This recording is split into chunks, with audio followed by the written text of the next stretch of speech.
Assalamualaikum warahmatullahi wabarakatuh. Alhamdulillahirabbil alamin. Selamat siang teman-teman mahasiswa. Alhamdulillah pada pertemuan hari ini kita masih diberi kesempatan sehingga kita bisa melanjutkan perkuliahan pada semester hari ini. Baik teman-teman, sebelumnya sudah saya jelaskan bahwa mata kuliah Sejarah Peradaban Islam itu merupakan MKU, mata kuliah universitas. Jadi mata kuliah ini bisa ditemui di semua fakultas yang ada di kampus kita ini, di UIN Raden Mas Said ini.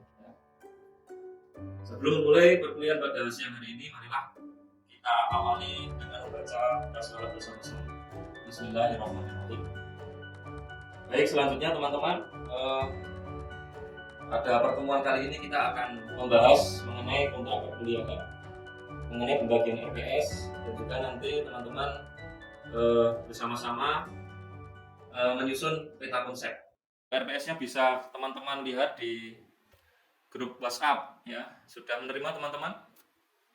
Sudah ya. Jadi di RPS inilah nanti akan bisa dilihat bahwa struktur CPL atau capaian pembelajaran mata kuliah Sejarah Peradaban Islam ini ada beberapa hal ya. Meliputi beberapa CPL. Yang pertama sikap. Bahwasanya teman-teman yang setelah nanti mengambil mata kuliah SPI ini diharapkan bisa menampilkan diri sebagai pribadi yang jujur, berakhlak mulia dan menjadi teladan bagi masyarakat. Itu aspek sikap. Kemudian selain aspek sikap, ini juga ada aspek pengetahuan ya. Tadi sikap tadi afektif, kalau pengetahuan ini kognitif ya. Jadi setelah mempelajari apa ini mata kuliah SPI, nanti teman-teman bisa menguasai ya, teman-teman mahasiswa mampu menguasai pengetahuan dasar-dasar keislaman dalam kajian sejarah peradaban Islam. Tertuang dalam P atau pengetahuan 5, diambil dari SKL CPL Kementerian Agama tahun 2018. Selanjutnya, selain aspek kognitif atau kemampuan, di sini ada aspek keterampilan ya. Jadi setelah mengambil mata kuliah SPI ini, teman-teman nanti mampu berkolaborasi dengan tim, menunjukkan kemampuan creativity skill, innovation skill, kemudian berpikir kritis ya, critical thinking, dan bisa memecahkan persoalan, problem solving. Ini bagian dari aspek kemampuan atau psikomotorik ya, istilahnya seperti itu. Kemudian dari sub CPMK yang kita sepakati hari ini ada beberapa hal yang nantinya akan menjadi tema atau pokok pembahasan. Yang pertama, teman-teman, hari ini kita akan mendiskusikan tentang peta konsep pembelajaran sejarah peradaban Islam. Dilanjutkan pada pertemuan selanjutnya berkaitan dengan pembahasan sejarah peradaban Islam pada masa Arab, pra-Islam, dan seterusnya. Dan ini semuanya sudah saya tuangkan di rencana pembelajaran semester ya. Kita seringkali mendengar kata sejarah. Apa definisi sejarah, kemudian apa peradaban Islam, gitu ya. Mendengar kata sejarah, kira-kira kata sejarah itu berasal dari bahasa apa, teman-teman? Bahasa Arab ya. Dari kata apa? Sajaratu. Yang artinya pohon. Ya. Jadi kalau kita membayangkan pohon itu kan satu ya. Di pohon itu ada bagian-bagian, ada cabang, ada ranting, ya, ada daun, ya itu juga nanti metode sejarah juga seperti itu ya. Ada tahapan-tahapan yang harus dilalui. Yang dalam istilah lain, misalnya dalam bahasa Inggris itu ada history, artinya sejarah. Dalam istilah Yunani, kata sejarah ini berasal dari kata historia, yang artinya adalah ilmu.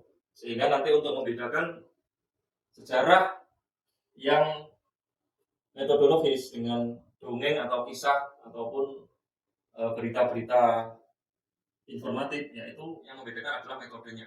Sehingga nanti dikenal dengan metode penelitian sejarah. Sedangkan pengertian definisi sejarah, kita mengambil dari pendapat seorang tokoh yang bernama Sidi Ghazalba, bahwa sejarah adalah gambaran masa lalu tentang manusia. dan sekitarnya sebagai makhluk sosial yang disusun secara ilmiah dan lengkap meliputi fakta massa dengan tafsiran dan penjelasan yang memberi pengertian dan kepahaman tentang apa yang telah terjadi pada masa lampau. Ya. Di sini ada kata-kata peradaban Islam ya, yang ini seringkali disinonimkan dengan kebudayaan Islam. Dulu dikenal di masa sanawiyah, aliyah atau bahkan pendidikan dasar ya di SD atau MI itu SKI ya. Ya, ini ternyata ada perbedaannya teman-teman. Ya.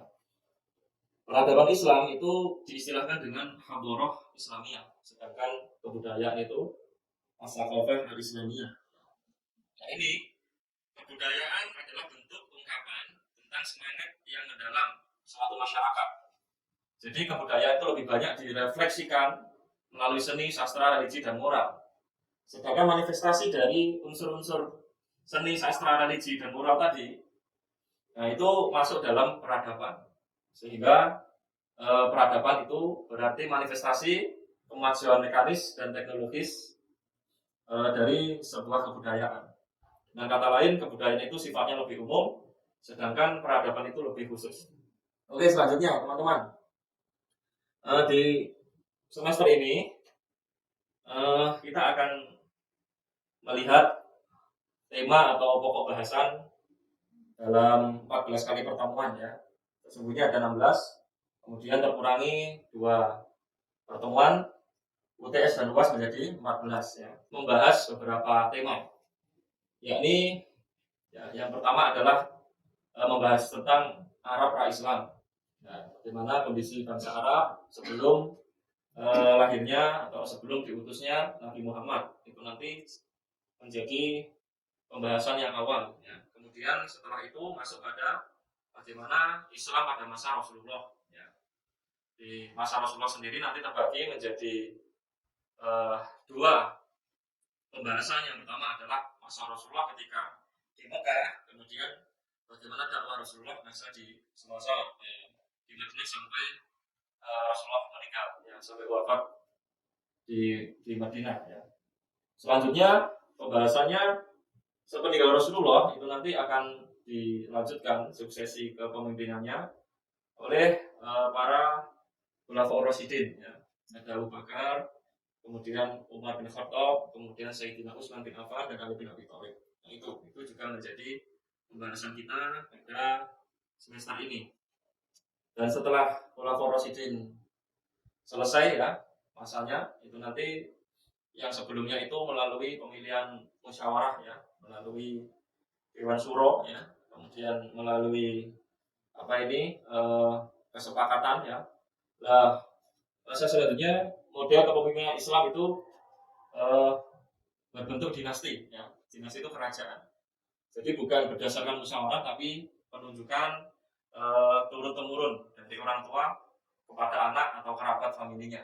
Itu nanti dimulai pada masa dinasti Umayyah ya.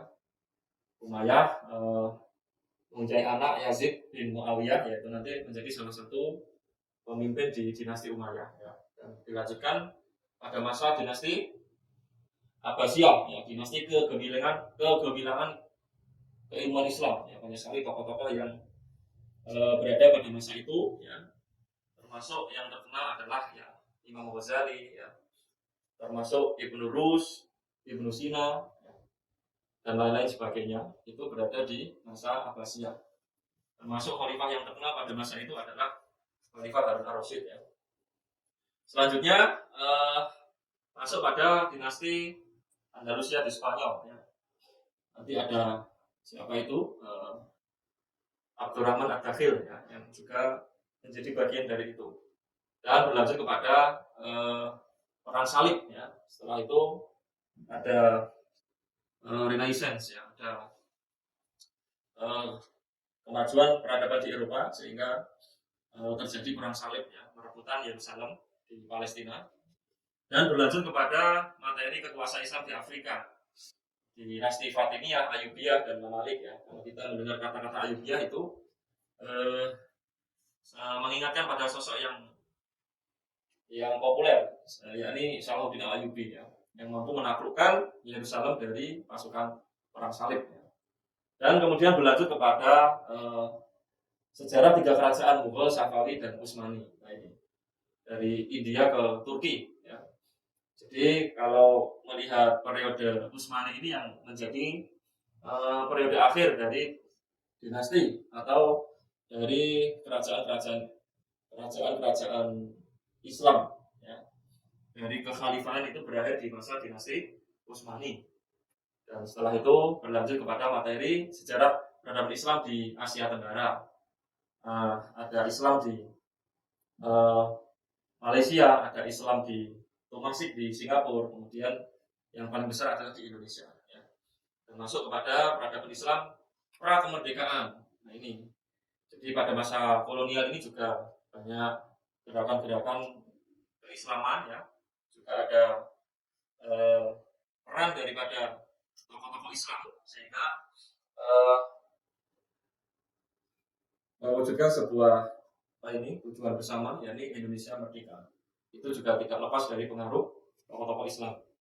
Dan juga yang menjadi pertemuan akhir kita nanti juga akan membahas tentang Islam pasca kemerdekaan. Ya, itu nanti bisa masuk dalam politik Islam, bagaimana partai-partai Islam itu menjadi bagian dari perannya, ya, berperan di dalam mengisi kemerdekaan sampai pada era-era Orde Baru, kemudian reformasi sampai sekarang ini, itu adalah keberlanjutan dari peradaban Islam pasca kemerdekaan. Jadi itu. Baik, itu tadi secara ringkas teman-teman.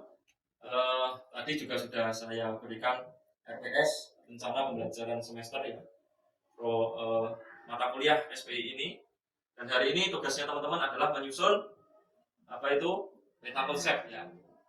Dengan mengambil referensi, okelah referensi yang kita gunakan buku sejarah peradaban Islam karya Badri Yatim, itu bisa digunakan sebagai referensi untuk menyusun peta konsep